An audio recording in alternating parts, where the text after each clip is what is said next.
Yo, brother. You're on location with a Geek at Zolocon 2022. I'm Mark, a.k.a. the Little Black Dude, and I am here with one of the artists from the show. Would you introduce yourself, please? My name is Ren McKinzie.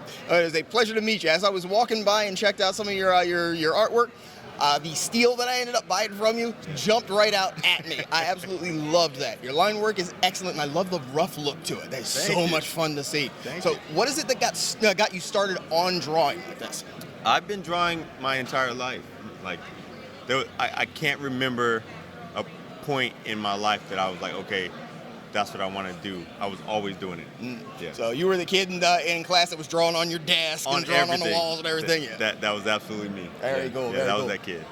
So you found your way to this kind of artwork through just experimentation, or did you have some influence or some support from home, things like that? Yeah. When I was younger, I was into Greek mythology, so I was doing a lot of that. And met this kid from Detroit. He moved to Virginia from Detroit, where I'm from. And he was into comics, and he was an artist as well. So he introduced me to that, and it just opened my eyes to a whole new world. Like I was blown away.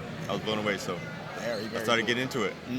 But when you first started really getting into making something on this kind of scale there, what was your favorite medium to use? I started out really doing pencils, charcoal, paints for a little while. I got away from that. It's too messy, and it takes way too much time to do it, and my attention span is super short. So I got into markers and inks, and really once I got into comic book art, I started using those mediums. Very cool. So for somebody who's looking to do something more professionally, do you have any particular types of markers that you think would be best for somebody starting out?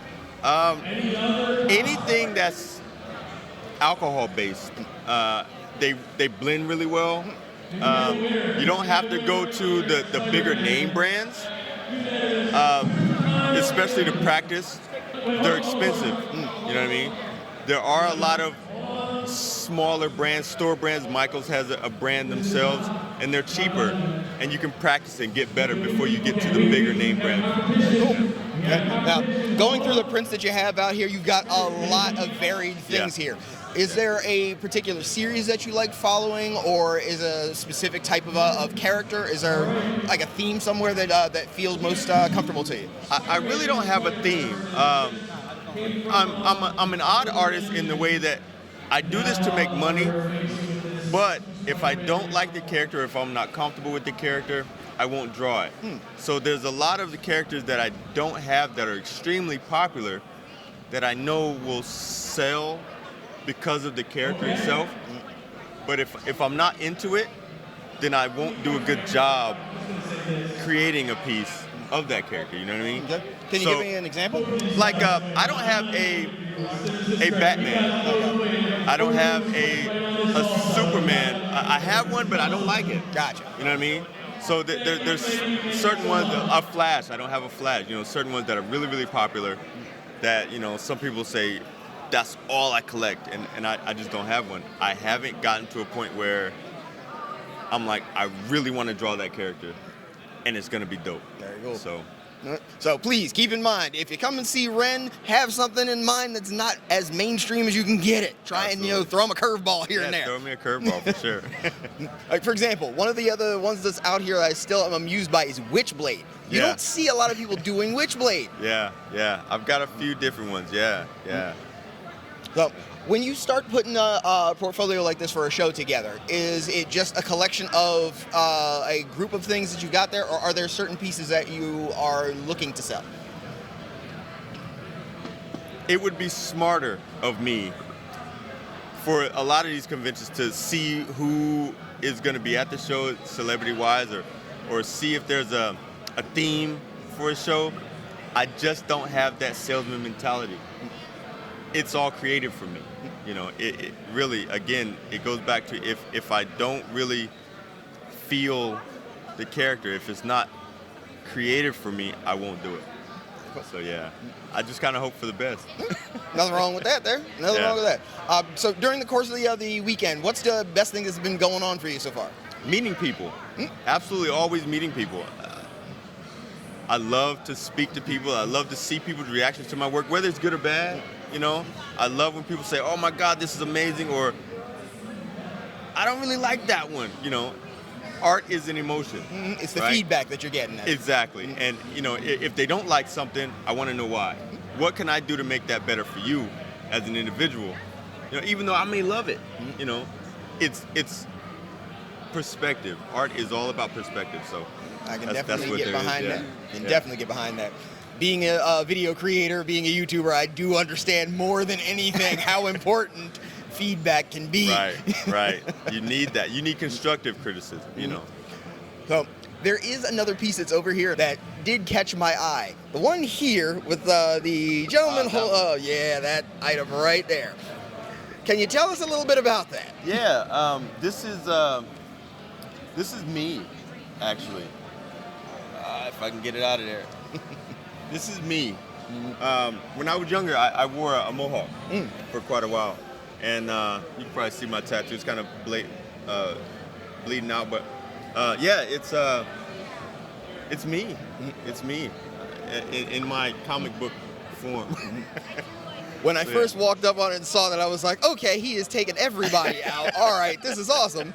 Then I looked at it, I was like, is that supposed to be Luke Cage? And then I looked over and I was like, wait a minute. Yeah. Hold on here. Yeah. Let me ask him. Yeah, I used to wear kilts and Chuck Taylors when I was in a biker club for a while, and I was an oddball even in biker clubs, you know, wearing a kilt and long socks. So, yeah, that was me.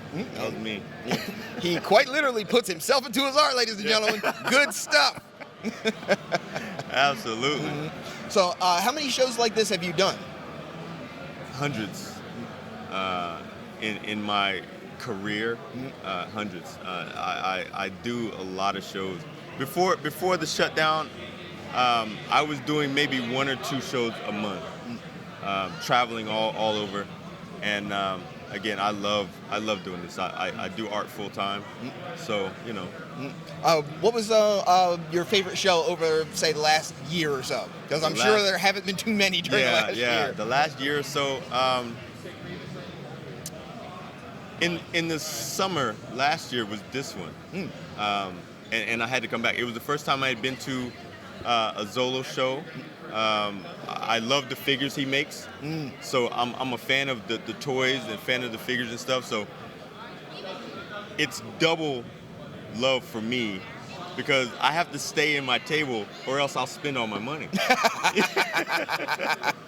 That is actually the first time I have heard somebody say something like that at this convention, but you know it's the truth. I get to the point where I'm like, all right, I got to make some more money because I saw something over there that I really, really want, and it's such and such a price, and how much can I spend to make, you know, whatever, and go get that, you know, as well. So yeah. Cannot tell you how many times I have come in here. I've only been coming here for about 3 years. Yeah. But every time I come, I see at least 5 things that I'm like, oh, if I had the money. Yeah, gotta have it.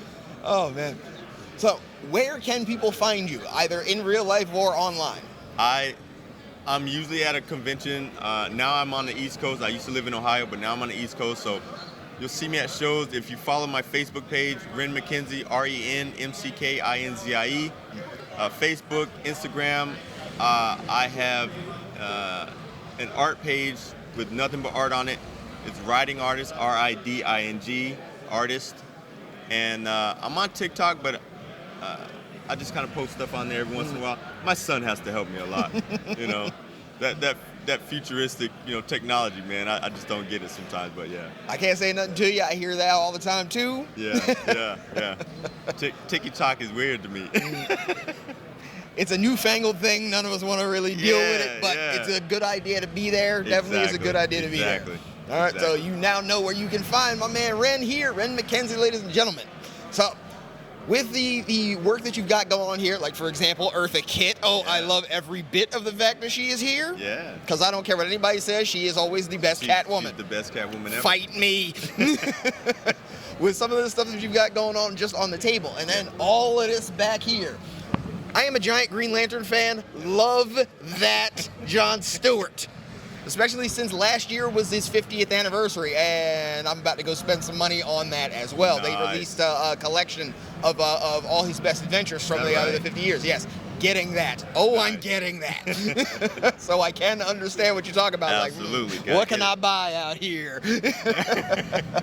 Oh man, I'm loving every bit of it. I'm really glad I got to meet you. I hope that I get to see you either here or at another show again, Absolutely, because I will. want to find out what more you are doing, what other wonderful things you got going on here. Yeah, man. So you see this man in the show, definitely come check out his work. Absolutely spend your money so he can go spend it on something else there, keep the business going, because we're trying to bring back the economy here. Absolutely. But until then, this is the little black dude. Put your fist up with me. Stay geek and proud.